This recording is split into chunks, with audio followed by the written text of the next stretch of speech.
Yo, what is going on, guys? This is Gnosis. In this new series titled How to Win Your First Tournament Game, I'm going to break down how you can pick up your first tournament win no matter what your current skill level is, starting this first video with how to pop off in the end game. So if this video does well, I will definitely make this series a priority on my channel. So go ahead and drop a like if you find this helpful, so I do know you guys want more, and now let's get right into it. So this game we're going to look at actually just happened tonight. This was the Thanos Duos Cup, and I played with my duo partner Oracle Fish. I will have linked his channel in the description. Make sure to check it out. He's a great guy, great duo partner. And let's go ahead and pause this before we talk about what's about to happen. Okay, so if you're playing a tournament, let's look at the top right at the map right here. This is the fourth zone, and this is very important when playing in games. Is the fifth zone, the zone coming after this, will be a half and half zone, meaning half of the zone is already established, half will come into the storm. So it's very important on this fourth zone to position yourself right here on the edge, which we've done. Okay, so we're positioned, we're looking through our cones, and we see this guy just creeping back here. We just killed his teammate. And it almost freaks me out like how in the open he is. I'm like, obviously we should fight this, right? And Oracle's like, yeah, of course. And I'm like, bro, I don't know why. I thought it was so sketchy that he's just standing there. Okay, so we lose him for a second. But here anytime now, I'm going to see his head pop back up and you'll see me go ahead and grab the kill.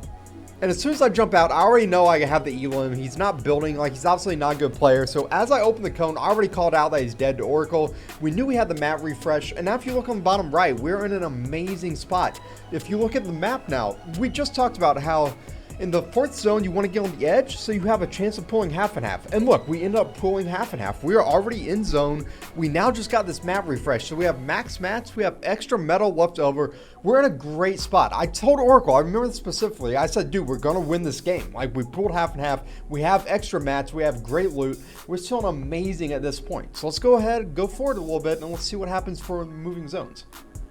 So right here, I see a solo rotating in, and I know me and Oracle both have max AR ammo, so I tell him just start spraying this guy with me, with the hope that we can get him lobby focused and just quickly get the elim, but he starts building towards us, and we decide it's just not worth it, so we go ahead and box back up. Now, if you look at the right, this is what's called moving zone. So for those of you new to tournaments, you'll see that between the current zone and the next zone, it's storm. And what's going to happen is this zone moves from the current one to the new one, and everybody in the lobby has to move with it. These are very delicate to have to rotate through if you're new to comp, and that's what this video is for. So let's go ahead and look at how we did this. Now remember that we do have max hard mats. We have max brick and metal. Okay, so we know we can kind of build a little more than usual if we want to here, especially because as you see here, we have more metal on reserve that can run back and grab just to quickly get us right back to 500 again. Okay, so you're going to see here we just started doing a pretty standard tunnel with metal, and I see that this entire bottom layer is basically free. So I actually stop building here for a second until we get closer to the players, and then I start building us up. And now I just start tunneling. And those little diagonal tunnels are great because Oracle can still get his way through them. He's back on my layer. And again, we just start going forward a few tunnels. I'll actually have a link to my tunneling guide as well. So if you guys do not know how to do these tunnels, I promise they're not nearly as hard as they look. The only thing hard is getting them down consistently. Okay, so we're able to tunnel all the way nearly to zone. My mistake here is that the reason I went up right there is I wanted to look back and shoot at people rotating to zone, but I wasn't all the way in yet. So I quickly realized my mistake. I tell Oracle, let's get all the way in and then let's turn around and start shooting. Okay, so I think we're in there. We're not. This is something I'm still trying to get better at, is just that general awareness of when I'm in zone. But we do finally get there. We know we're in, and now is where the fun starts. We can look back and just start taking out everyone trying to get to zone.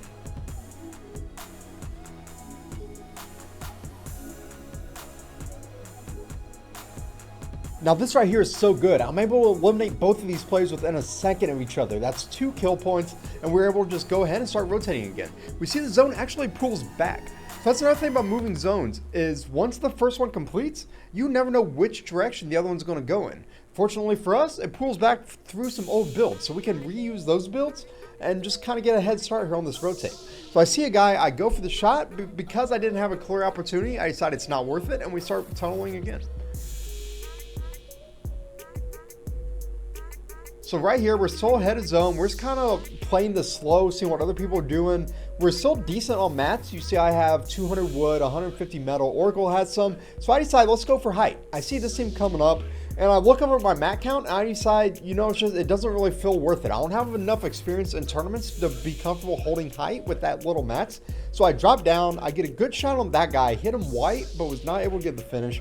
I hear this guy building up, so I do a good job protecting myself. Right there, I take big damage, and right there, I take big damage. I was actually 5 HP right there. So I'm going to rewind just a little bit to show how close this was. So right here, I'm 5 HP. And now the storm this late in the tournament ticks for 10 health. That means if the storm touches me once, I'm dead. But I know if I get the elimination on him, I get the 50 health from Siphon. So that is my only priority right now. And as soon as he comes out, I'm able to get the shot. That was very well done by Oracle to let me get that kill because he knew I needed the Siphon. And now we just continue through the end game. I am completely out of mats at this point. I made a huge mistake by not grabbing those mats to my right here. They were laying on the ground. But I'm still able to get another kill on this guy, get a little more Siphon, even though he hit me. I'm now back at 60 health again, and now me and Oracle are both out of mats. And as you can see right there in that loot pile, I could have grabbed those mats. That was a huge mistake on my part, and that's just the inexperience. So right here, I'm trying to get a little bit of wood. The enemy's actually above us getting the wood as well, and at this point, me and Oracle are trying to play this slow. We're looking up. Oracle sees that he's behind the metal, so he can safely shoot him down, which he does here. I choke that shot, but it doesn't matter. It's 2-on-1. This guy's out of builds, and we're able to get the win. So, you know, it's crazy. I'm 30 years old. I started playing Fortnite more seriously just about a year ago. And just in that short time, I feel like I've made such big strides here in competitive now that I'm starting to focus more on it. And I feel like it just makes sense with my channel being catered more towards beginner players, that now that you guys have been following my videos for a while, you're probably ready to start playing in tournaments as well. And this just feels like a natural progression to start making tournament videos. So once again, if you guys did find this helpful at all, just please leave a like on this video. I need to know that this is something you want me to focus on. I'll still do the beginner tips and tricks. I'll do the more in-depth tutorials, don't worry. But if you do enjoy this competitive tournament content, just let me know. Leave a comment, leave a like. All right, and until next time, I appreciate you guys so much, and keep on grinding.